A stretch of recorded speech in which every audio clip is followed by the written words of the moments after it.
मोर उच्चारण रे कौन सी प्रकार भूल त्रुटि परिलक्षित होती सेटा अनिच्छाकृत है एवं जदि यह द्वारा कौन सी व्यक्ति विशेष कौन सी धर्म के जदि खराब लगी किंबा तांकर भावावेग रे आघात लगी से लगी मुझे गभीर भाव में दुख प्रकाश करुचे। जानत रे किंबा अजाणत रे मर्यादा पुरुषोत्तम रामचंद्र किंबा माता सीता उपरे कौन सी प्रकार मुई खराब मंतव्य जानिकरी भी किंबा अजाणत रे कौन सी प्रकार खराब मंतव्य नहीं दे सनातन धर्म सनातन संस्कृति के मु किसी अपमानित किंबा आक्षेप कला भया वक्तव्य आज गोटे गुरुत्वपूर्ण विषय उपरे मोर स्पष्टीकरण रखबार लगी मुई आपण मान को निमंत्रण करछे। पहला मुई समस्त को स्वागत जनाऊे नमस्कार जनाऊे सांबादिक भाई मान को।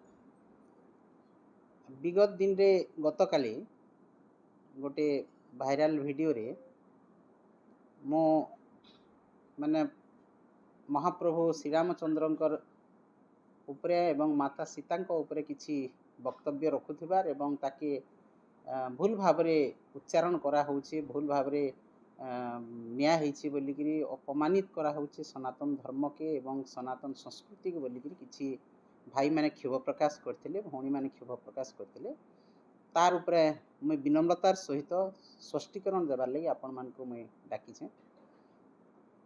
वर्तमान सारा ओडिशा रे महिला संरक्षण एवं महिला सुरक्षा उपरे बिजु जनता दलर गोटे विराट कार्यक्रम अनुष्ठित होछि प्रत्येक निर्वाचन मंडल रे। सेही परिप्रेक्षी रे बरगढ़ ठारे मध्य विगत दिन रे गोटे कार्यक्रम अनुष्ठित होइतिला। से स्थान रे महिला निर्यातना उपरे मैं गोटे वक्तव्य रखिथिली एवं माता सीता को रावण निर्यातना देइथिले एवं से निर्यातना लगी तांकर विनाश होइतिला। द्रौपदी को कुरुवंश अत्याचार करथिले निर्यातना करथिले सेतिले तांकर कुरुवंश ध्वंस होइतिला। ई प्रसंग के उल्लेख कला बेल के जेनटा वर्तमान भाइराल होइछि जे किछि उच्चारण रे भूल त्रुटि होइछि बोलिगिरी किछि व्यक्ति क्षोभ प्रकाश करछन। तो जिते बेले गोटे प्रसंग के उत्थापन करुछे एवं प्रभु श्री रामचंद्र मर्यादा पुरुष माता सीतांकर उपरे गोटे वक्तव्य रखा होछि निश्चित भाव रे सेथिर उपरे आमे समस्ते जानिछु जे माता सीता को निर्यातना देबार लगी बोलिकरी रावणकर मृत्यु होइतिला। तो सेही प्रसंग एवं सेही विषय उपरे जिते बेले आलोचना करा होतला मैं सेही विषय रे जहा कहिछे मोर कौनसी प्रकार जानत रे किंबा अजाणत रे मर्यादा पुरुषोत्तम रामचंद्र किंबा माता सीता उपरे कौन सी प्रकार मुई खराब मंतव्य जानिकरी भी किंबा अजाणत रे कौन सी प्रकार खराब मंतव्य नहीं दे किंबा सेही प्रसंग उपरे सनातन धर्म सनातन संस्कृति के मु किछि अपमानित किंबा आक्षेप कला भया वक्तव्य नहीं रखी।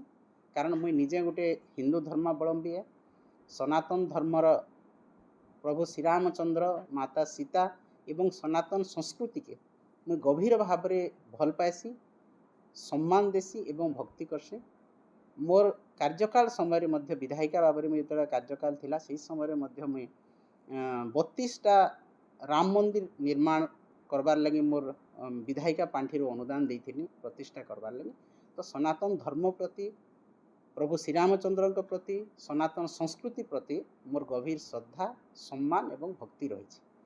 तेणु जदि मोर उच्चारण रे कौन सी प्रकार भूल त्रुटि परिलक्षित होती सेटा अनिच्छाकृत है एवं जदि यह द्वारा कौन सी व्यक्ति विशेष कौन सी धर्म के जदि खराब लगी किंबा तांकर भावावेग रे आघात लगी से लगी मुझे गभीर भाव में दुख प्रकाश करुचे।